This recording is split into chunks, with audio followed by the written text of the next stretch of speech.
mga kalapats. So ito na yung mga ibon natin na pinapalpulay natin, pero yung mga stock breeder nandun din.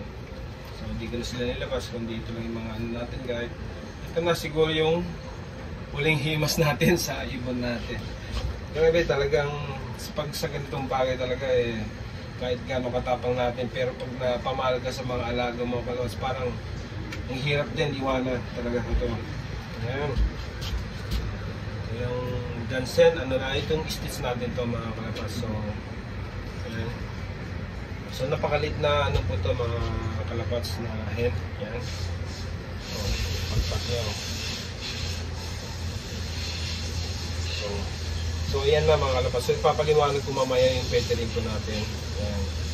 So para kahit pa paano kung gusto nyo ano hen, gayahin. Kung ano yung mga tinitips ko sa inyo, pwede naman po mga kalapats. So masaya ako kapag yung ina-apply nyo dyan sa mga ibon nyo. Para pagdating ng training or derby, pwede pa rin silang lumipad.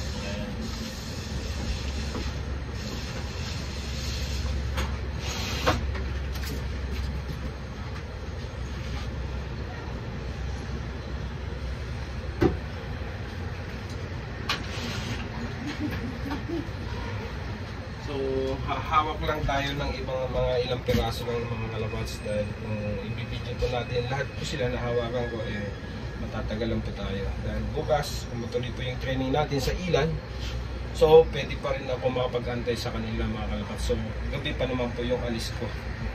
Yan. So, ito na yung mga new line ni Mentor mga kalapats. So, ito naman yung pag mga quality na ibon mga kalapats. So, mga balihibo po nila kakaiba. Napaka-kintab tapos ang kikinis. Yan mga kalapats.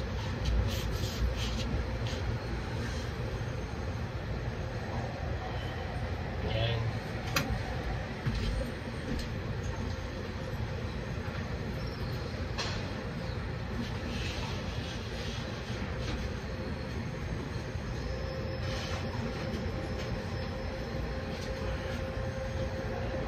I-video lang po natin itong mga hen na lang mga kalapats.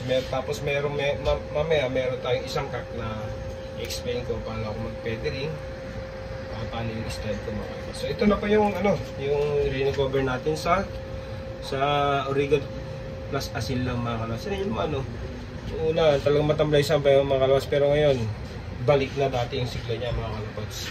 Yan. Pagpag niya, so pagpag pa lang niya napakaganda mga kalapats. So, kung siguro mahawakan niya to parang siguro ayaw niya ng bitawan. So napaganda na isbol na ibon mga kalapats. So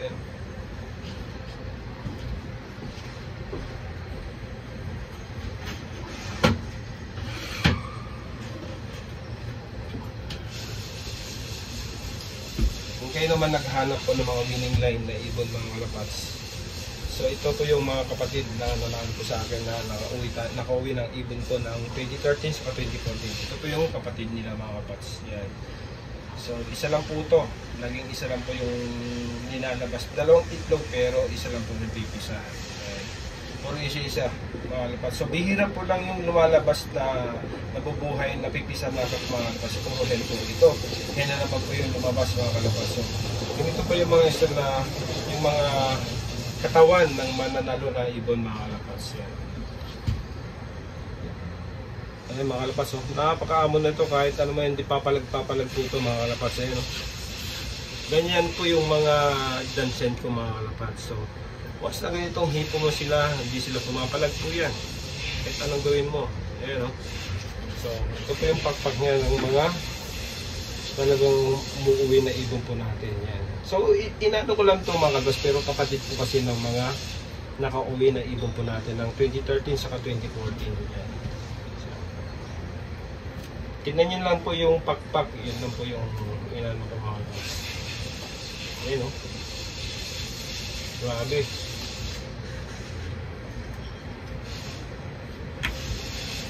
Saka dito mga kalapats, lahat po ng talaga makapal po yung nila dito. Tapos maiksi. Yan. Tapos yan po. Yan. Tapos dito niya sa specific na napakatigas po yan. Tapos mula dito sa buto niya po dito mga kalapats. So ganyan lang po yung awang niya. So ito yung malapot po dito yung ano pa ng itlog po yan, matigas po yan. Kailangan po matigas po yan para diyan po kasi pag yung pumersa sila talagang dito yung parang pag umiiris sila makalabas ito yung nagpumersa makalabas. Ito, tapos itong buto to, kailangan po yung pag pinisil po sila mga kalapads matigas. Hindi meron talagang ibon na pag pinisil mo ay malambot po yun. Mas okay po yung matigas mga kalapads. Yan. Na lahat ng mga sinasabi ko na tulad din sa ano natin na hilig manood ng aking video at saka reels mga kalapads. So nagpapasalamat ako kahit sa lahat ng di man na napapanood, nagpapasalamat pa rin ako sa mga nanonood ng mga ano natin, video at saka reels natin mga kalapads. So ayan. So hinawakan ko lang sila mga kalapads eh. The next day, hindi na tayo makakahawak po ng ibon. Hanggang bukas na lang po.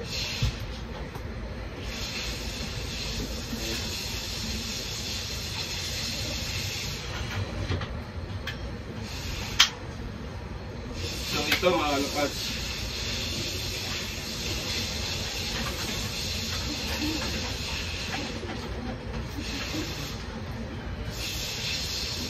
Ito po yung sample sa pedigree po natin mga kalapads. Habang nagpe-pedigree po tayo, pwede po silang mag-duply, saka pwede mag-trading isa kayo sa truck mga kalapads. So ganito yung ginagawa namin ni partner sa ni mentor mga kalapads. So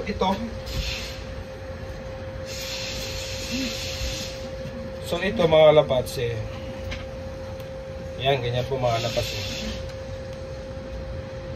So, yung number 8 ay number 8 mga kalapads malapit na po siya. Ano po dito. So, ibig po sabihin yan kaya pag ito, kunwari pa lang po dahil di nating late na po tayo makalabas dahil alis po tayo. So, ito mga kalapads, yan po yung pakpak niya. So, ito papatayin po natin yung 8, 9, 10 mga kalapads. So, wag muna natin bubunutin. Tutusukin lang po natin yung karayong sa pinakadulo dito. Yan. Tusok lang para sumingaw po yung mga kalapads. Sumingaw. Tapos, pwede natin pari-parin mga kalapads. So, ito, ang bubunutin muna natin mga kalapads ay yung number 8. So, once na humaba na po hanggang dito na po mga kalapads, so, pwede natin isunod yung number 9. Yan. Pero magbibilang tayo hanggang sa mag-umpisa po ng derby mga kalapads. Yan.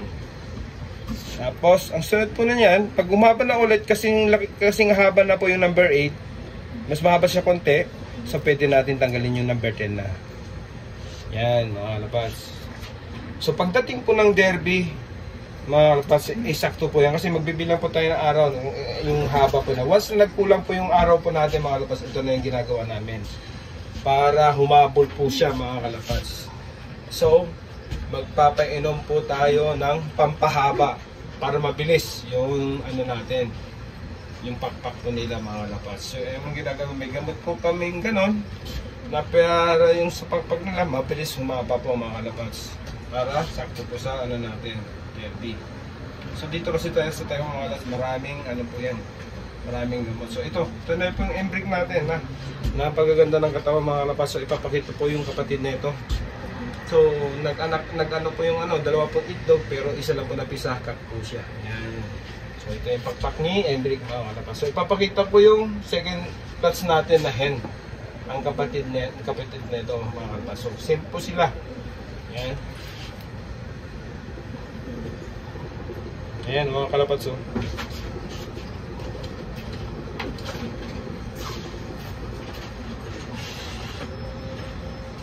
So ito yung kapatid niya mga kalapads. So ano po to? Apple body. Ayan. So same lang po sila. Ayan mga kalapads. Pakpak po niya. Same na same sila mga kalapads. Yung pagpak po niya pag ganon. Ayan. So ayan mga kalapads. Hen po to. Ayan. Full body mga kalapats. Wala. So hanggang dito na mga paso. Kita ko na lang yung mga ito yung mga stock breeder po natin. So hindi ko na sinamasok.